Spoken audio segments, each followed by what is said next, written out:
माननीय विधायक मुंडेरवा श्री दयाराम चौधरी जी, भारतीय जनता पार्टी के जिला के अध्यक्ष श्री जगदम्बा श्रीवास्तव जी, अपर मुख्य सचिव गृह कारागार प्रशासन और सुधार विभाग श्री अवनीश कुमार अवस्थी जी, पुलिस महानिदेशक कारागार श्री आनंद कुमार जी, जिला प्रशासन और पुलिस से जुड़े हुए सभी अधिकारीगण और संत कबीरनगर जनपद से जुड़े हुए सभी उपस्थित भाइयों बहनों, एक साथ आज जनपद संत कबीरनगर जनपद को, जिसकी पहचान बाबा तामेश्वर नाथ धाम और महान सूफी संत कबीरदास जी के साथ जुड़ा हुआ है, इस भूमि को कोटि कोटि नमन करते हुए कुल 106 परियोजनाएं जो 219 करोड़ रुपए की लागत से है, इनका लोकार्पण और लगभग 26 करोड़ रुपए की 16 परियोजनाओं का शिलान्यास यहाँ पर संपन्न हो रहा है। मैं इसके लिए जनपद संत कबीरनगर जनपद के सभी हमारे जनप्रतिनिधिगण, माननीय सांसद, माननीय विधायकगण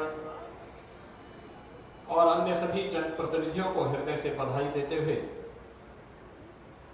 आप सबको इसकी बधाई देता हूं और ये विकास आपके लिए मंगलमय हो, इसके लिए अपनी शुभकामनाएं भी देता हूं। भाइयों बहनों, विकास की अपनी एक सीमा भी है और जनता की आवश्यकता भी है। वास्तव में विकास से ही हर व्यक्ति के कल्याण का मार्ग प्रशस्त होगा और देखते देखते 24 वर्ष बीत गए, लेकिन संत कबीरनगर जनपद विकास की जिस आस को लेकर के आज से 24 वर्ष पूर्व बना था, लगभग 20 वर्षों तक कोई इसकी सुधि लेने वाला नहीं था। राजनीतिक कारणों से घोषणाएं तो होती थी, लेकिन उनका क्रियान्वयन नहीं हो पाता था। वे ठेके पट्टे, भाई भतीजावाद और जातिवाद के चंगुल में फंस करके रह जाती थी और अंततः उसका खामियाजा भुगतना पड़ता था उन नागरिकों को जो यहां का सामान्य नागरिक है, आम नागरिक है। लेकिन आज एक साथ यहां पर लगभग 245-46 करोड़ रुपए की परियोजनाओं का शिलान्यास और लोकार्पण का कार्यक्रम इस बात को प्रदर्शित करता है कि जनपद संत कबीरनगर भी अब अन्य जनपदों की तुलना में पीछे नहीं रहेगा, बल्कि विकास की मुख्य धारा के साथ जुड़ करके एक नई लोक गाथा के साथ आगे बढ़ने का कार्य करेगा। अभी 2 वर्ष पूर्व देश के यशस्वी प्रधानमंत्री श्री नरेंद्र मोदी जी का आशीर्वाद और मार्गदर्शन जनपद संत कबीरनगर को प्राप्त हुआ है। जब उन्होंने मगहर में आकर के संत कबीर की स्मृति में उनकी शब्द साधना को एक नई ऊंचाई देते हुए कबीर पीठ की स्थापना जनपद संत कबीरनगर जनपद में मगहर में की थी। आज वह लगभग अपने अंतिम चरणों में चल रहा है। बहुत शीघ्र उसके लोकार्पण की शुभ तिथि भी आने वाली है। भाइयों बहनों, विकास आज आप देखते होंगे उसकी धुरी बदली है। पहले विकास के लिए लोगों को आवाज लगानी पड़ती थी। आज बाबा तामेश्वर नाथ धाम में भी पर्यटन विकास की योजनाएं काम कर रही हैं और जो बची होंगी उनको भी आगे बढ़ाने का कार्य सरकार कर रही है। पहले पूर्वी उत्तर प्रदेश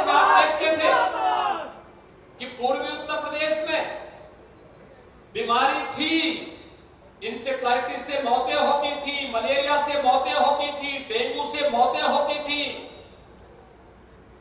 तमाम अन्य प्रकार की बीमारियों से मौतें होती थी। उपचार का कोई माध्यम नहीं, कोई साधन नहीं। अकेले गोरखपुर में बीआरडी मेडिकल कॉलेज एक जर्जर मेडिकल कॉलेज बन करके रह गया था।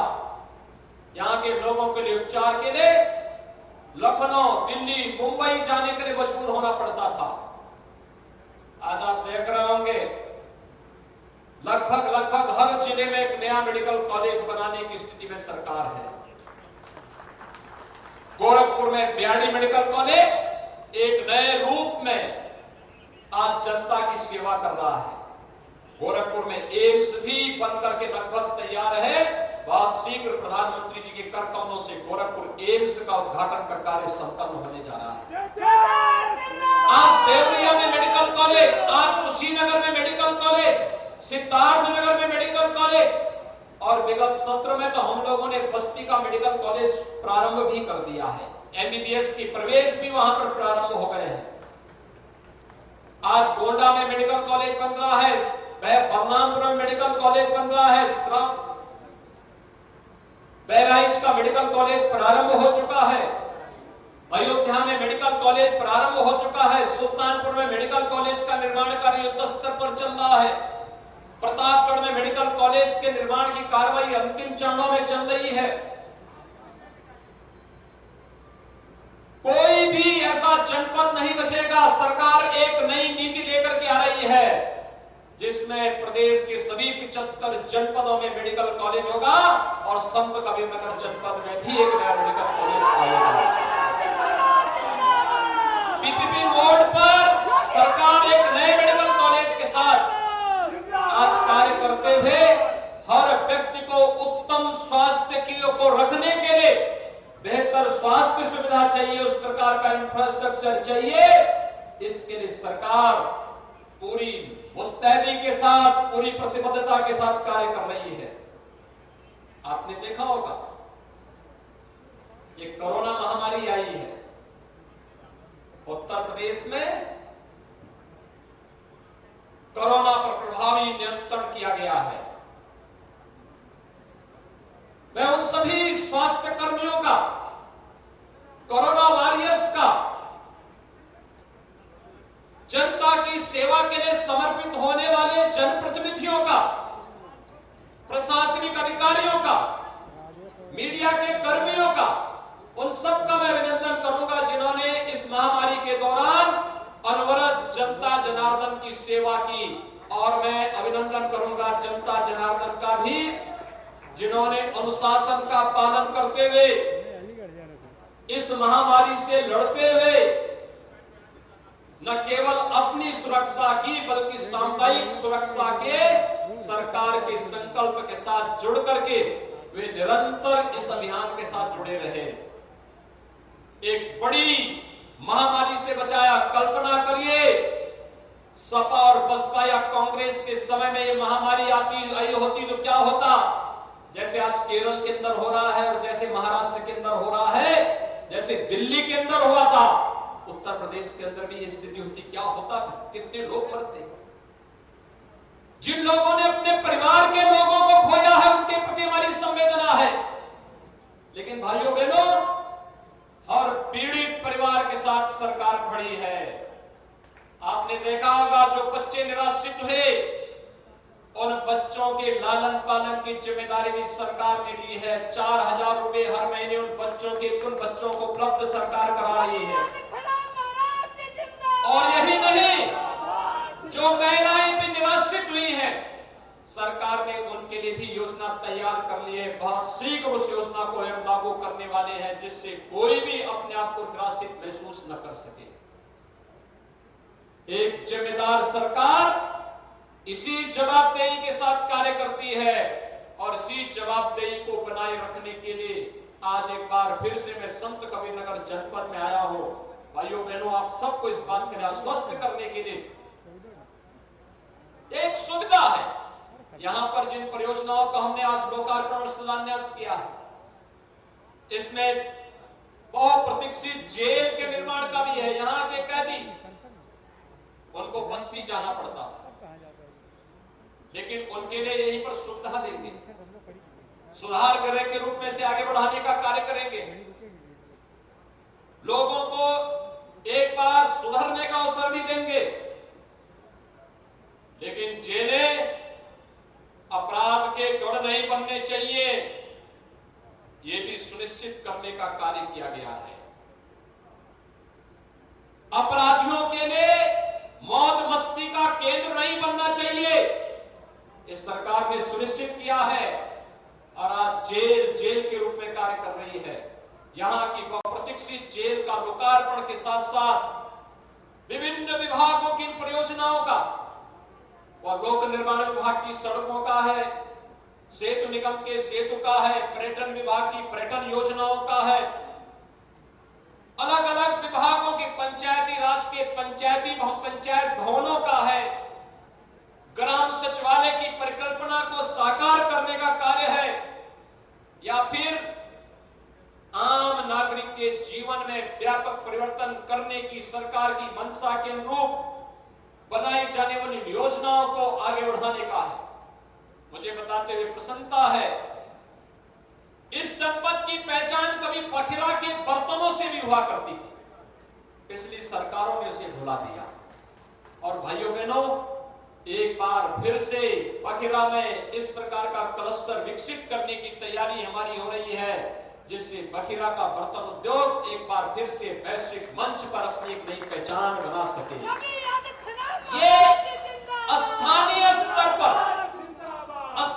स्तर पर नौजवानों के लिए रोजगार की सुविधा विकसित करेगा।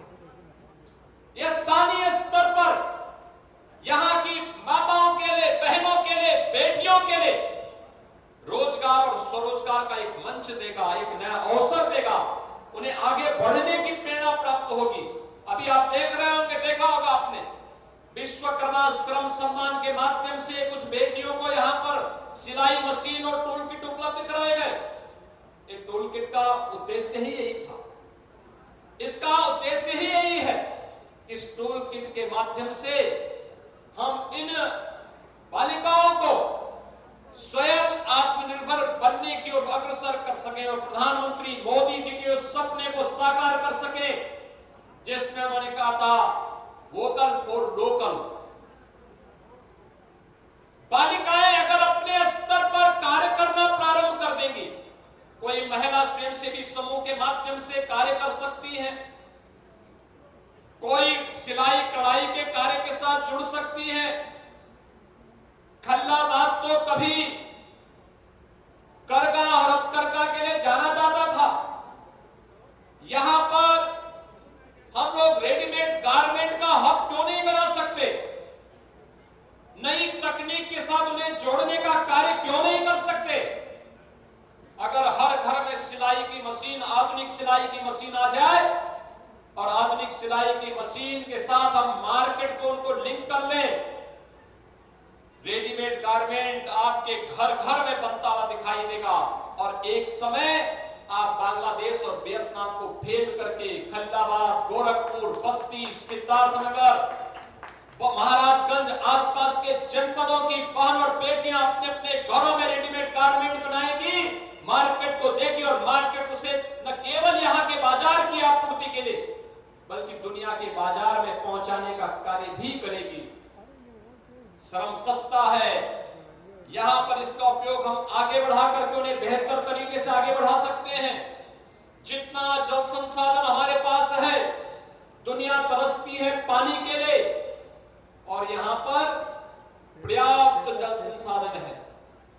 पर्याप्त जल संसाधन का मतलब हम खेती बाड़ी को भी अच्छा कर सकते हैं, कृषि अच्छी हो सकती है, बागवानी अच्छी हो सकती है, पशुपालन और दुग्ध उत्पादन का कार्य यहां पर बेहतर तरीके से आगे बढ़ सकता है, मत्स्य उत्पादन का कार्य अच्छे ढंग से आगे बढ़ सकता है।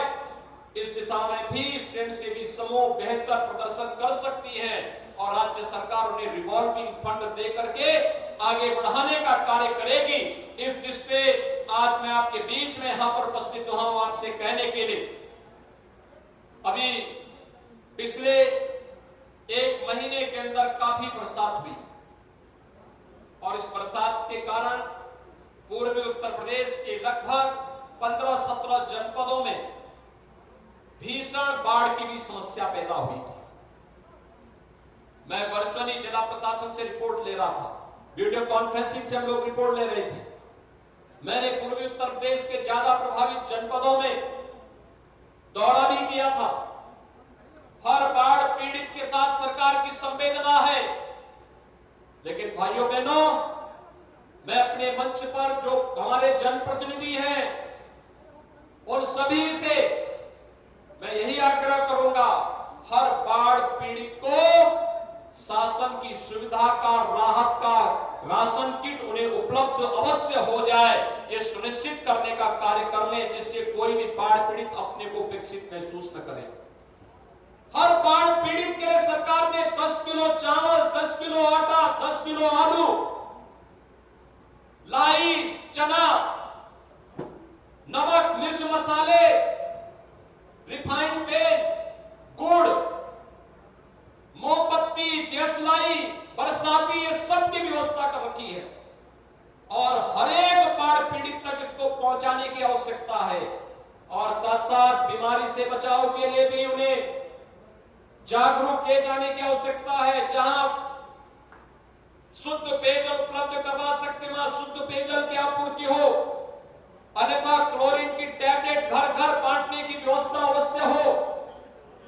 लोगों को इसके बारे में अवगत कराया जाए कि पानी, बरसात का पानी वैसे ही न पी ले, बल्कि उसको गर्म करने के बाद छान करके ही उसका सेवन करें। यानी हमें लोगों को अवगत कराना पड़ेगा। बरसात का समय जल भरा हो जाता है, सांप के काटने के, बिच्छू को काटने से, जंगली जीवों के काटने से, आवारा कुत्तों के काटने की शिकायतें आती हैं। हर जनपद में पर्याप्त मात्रा में एंटी स्नेक वेनम और एंटी रेबीज के वैक्सीन उपलब्ध कराए गए हैं। हर जरूरतमंद को इसका लाभ मिलना चाहिए, किसी को भी इसका संकट न हो, परेशानी न हो। हमें इस बात पर जरूर ध्यान देना होगा। और भाइयों बहनों, आज यही कहने के लिए आज मैं आपके बीच में यहां पर उपस्थित हुआ हूं, आपसे कहने के लिए कि आज समय बदल चुका है। 4.5 वर्ष पहले प्रदेश में जैसी सरकार थी वह केवल भाई भतीजावाद और वंशवाद करती थी। तुष्टीकरण के नाम पर आपके हक पर डकैती डालने का कार्य करती थी। गुंडागिर्दी और दंगा प्रदेश की पहचान बन चुका था। नौजवानों की नौकरी को इनके द्वारा नीलाम कर दिया जाता था। गरीबों के पेट में जाने वाला निवाले पर ये लोग डकैती डालने का कार्य करते थे। लेकिन आज आप देख रहे होंगे, आज नौजवान सरकारी नौकरी पा रहा है। पुलिस की भर्ती भी हमने कहा 20% बालिकाएं भर्ती होनी चाहिए और 20% भर्ती 30,000 महिला पुलिस अधिकारी और महिला आरक्षक उत्तर प्रदेश के अंदर है, जो मिशन शक्ति के साथ जुड़ करके हर बालिका, हर बेटी और हर बहन को सुरक्षा की गारंटी दे रही है। मिशन शक्ति का एक कार्यक्रम गांव-गांव तक पहुंच रहा है। वहां पर महिला बूथ बना करके महिलाओं के कल्याण से जुड़ी हुई योजनाओं का लाभ गांव के अंदर दिलाने के लिए जागरूकता भी पैदा कर रही है। कन्या सुमंगला योजना क्या है, सामूहिक विवाह की योजना क्या है, निराश्रित महिला पेंशन की योजना क्या है, इन सभी योजनाओं का लाभ उपलब्ध कराने की कार्रवाई भी उनके द्वारा न केवल सुरक्षा का बल्कि सम्मान और स्वावलंबन के साथ कैसे जीवन आगे बढ़ाया जाता है, यह कार्य भी किया।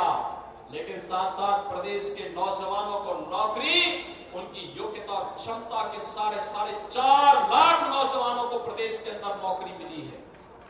भाइयों बहनों, पहले ये नौकरी गिरवी रख दी जाती थी। एक परिवार नौकरी निकलती थी, उसके परिवार के सभी सदस्य नौकरी को गिरवी पर रख करके जगह जगह वसूली करने के लिए निकल पड़ते थे।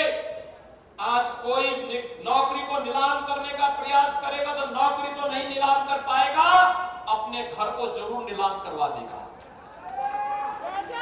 पहले माफिया सत्ता का संचालन करते थे और सत्ता इनकी शागिर्द बन करके इनके सामने दुम दबा करके चलती थी, आज इन माफिया और अपराधियों के घरों पर अवैध कमाई पर जब सरकारी बुलडोजर चलता है तो आप भी देखते होंगे कि माफिया उत्तर प्रदेश की धरती को छोड़ने के लिए मजबूर होते हैं। और हर एक माफिया के लिए हमारा यही संदेश भी है कि अगर गरीब का, किसान का, व्यापारियों का अगर जीना हराम करोगे तो सरकार तुम्हारा जीना हराम कर देगी।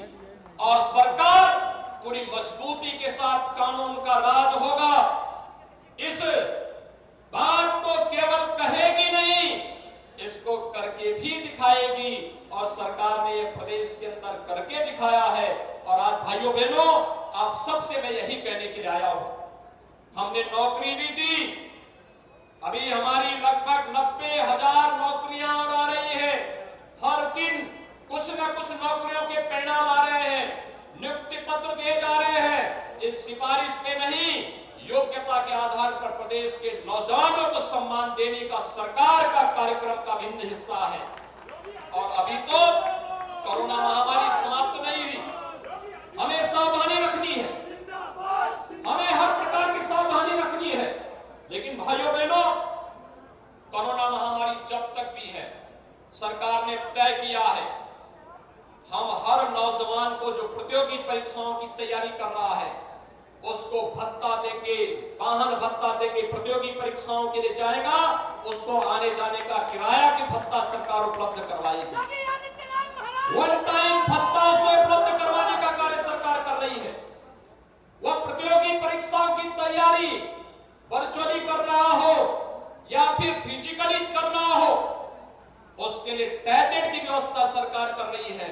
और सरकार ने भी व्यवस्था की है, टैबलेट के साथ साथ डिजिटल एक्सेस हर प्रदेश के नौजवान को जो स्नातक में है, स्नातक प्रास्नातक में है, वह मेडिकल का, इंजीनियरिंग का, डिप्लोमा का, बीए, बीकॉम, बीएससी का, किसी भी उससे जुड़ा हुआ छात्र है, नर्सिंग का, फार्मेसी का, GNM, ANM, BSc nursing, MSc nursing, जो भी कर रहा है, हर नौजवान को एक टैबलेट और टैबलेट के साथ साथ डिजिटल एक्सेस की सुविधा सरकार दिलाने जा रही है, जिससे कोरोना महामारी का सामना करते हुए वह नौजवान अपने पाठ्यक्रम को समय से पूरा कर सके और अपनी प्रतियोगी परीक्षाओं की तैयारी करके भी अपने उज्जवल भविष्य के साथ जुड़ करके प्रदेश के विकास को एक नई ऊंचाइयों तक पहुंचाने का कार्य कर सके।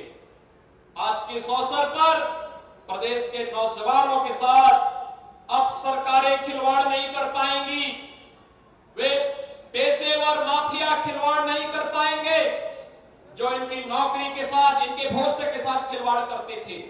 आज इनकी अपनी सरकार है, यह सरकार प्रदेश के लिए कार्य कर रही है। और मैं आप सबका आह्वान करने के लिए आया हूं कि विकास के साथ साथ हमें वर्तमान की उन चुनौतियों के साथ, चाहे वह कोरोना महामारी की चुनौती हो या फिर बाढ़ की चुनौती, इसका सामना करने के लिए सरकार के साथ कदम से कदम मिलाकर के चलना होगा। मैं आप सभी भाइयों और बहनों को इस बात के लिए आश्वस्त करता हूं, सरकार आपके हितों के लिए पूरी प्रतिबद्धता के साथ कार्य कर रही है। और इसी क्रम में आज हम लोगों ने यहां पर 125 करोड़ रुपए की लागत से यहां पर यहां की जेल का लोकार्पण करने के साथ साथ लोक निर्माण विभाग, इंडो गल्फ फर्टिलाइजर, जिला पंचायत, पशुपालन विभाग और पेयजल की तमाम स्कीम के साथ साथ ऑक्सीजन प्लांट, 3 ऑक्सीजन प्लांट का जो लोकार्पण हो रहा है। अब कोरोना महामारी किसी का भी बाल बांका नहीं कर पाएगी, क्योंकि उत्तर प्रदेश में अब तक 400 से ज्यादा ऑक्सीजन प्लांट लग चुके हैं और आज 3 ऑक्सीजन प्लांट का लोकार्पण हम लोग इसी जनपद में कर रहे हैं। भाइयों बहनों, यह सरकार के द्वारा निरंतर उठाए गए कदमों का परिणाम है। मैं एक बार फिर से आपको यहां पर आज लगभग 245-46 करोड़ रुपए की परियोजनाओं का लोकार्पण और शिलान्यास के लिए हृदय से मैं बधाई देता हूं, अपनी शुभकामनाएं देता हूं। विकास में रुचि लेने के लिए यहाँ के माननीय सांसद, माननीय विधायकगण, इन सबको हृदय से बधाई देता हूं, अपनी शुभकामनाएं देता हूं और विश्वास व्यक्त करता हूं कि इनके नेतृत्व में जनपद संत कबीर नगर विकास के नए प्रतिमान छूता हुआ दिखाई देगा।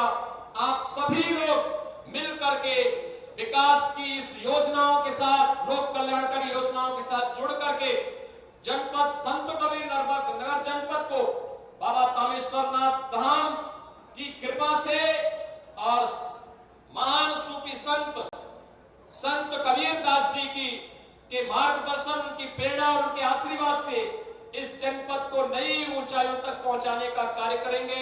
आप सबके प्रति मेरी शुभकामनाएं। धन्यवाद। जय हिंद। नमस्कार, मैं हूं मानक गुप्ता।